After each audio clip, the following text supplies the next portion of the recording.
Warga Cikamunding bongkar dugaan kecurangan pembayaran lahan proyek PLTM, oknum perangkat desa diduga bermain. Media Cahaya Informasi Group, berita peristiwa nasional TV.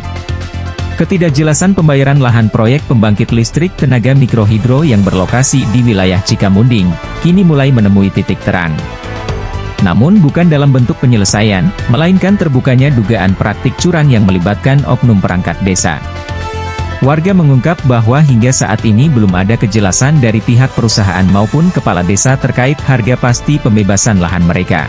Ironisnya, justru beredar informasi bahwa ada pemotongan uang pembayaran lahan sebesar Rp5.000 per meter yang dilakukan oleh pihak tak bertanggung jawab.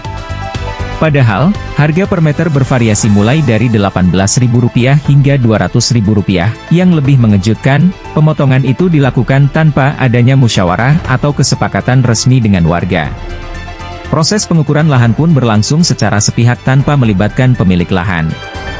Warga hanya tahu-tahu menerima uang puluhan juta rupiah tanpa mengetahui ukuran pasti lahannya. Ini bukan lagi soal administrasi, tapi sudah menyentuh ranah kecurangan dan pengkhianatan terhadap hak masyarakat, ujar salah satu warga. Tak hanya itu, warga juga mempertanyakan keberadaan sertifikat lahan mereka yang seharusnya sudah diterbitkan melalui program Prona. Namun hingga kini, yang mereka pegang hanya SPPT. Ketika ditanya ke pengurus desa, jawaban yang diterima selalu berputar-putar tanpa kejelasan. Pengurusan sertifikat tersebut terjadi saat Kades Soleh masih menjabat, dan anehnya, meski sudah berganti kepemimpinan ke Kades Yayan Hendayana, sertifikat itu tak kunjung diberikan.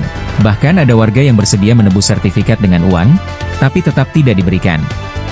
Ini jelas ada permainan, kata warga lainnya. Permasalahan makin mengemuka karena terdapat perbedaan harga yang mencolok antara SPPT dan sertifikat.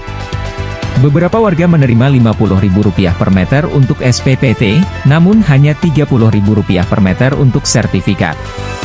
Ini membuat masyarakat semakin yakin bahwa ada pihak-pihak yang dengan sengaja mengatur dan mengeruk keuntungan pribadi dari transaksi ini.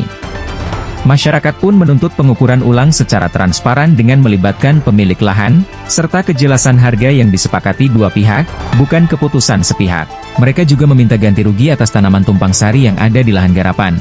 Karena dalam aturan kehutanan, tanaman rakyat wajib diganti jika ditebang, bahkan oleh pihak perhutani sekalipun.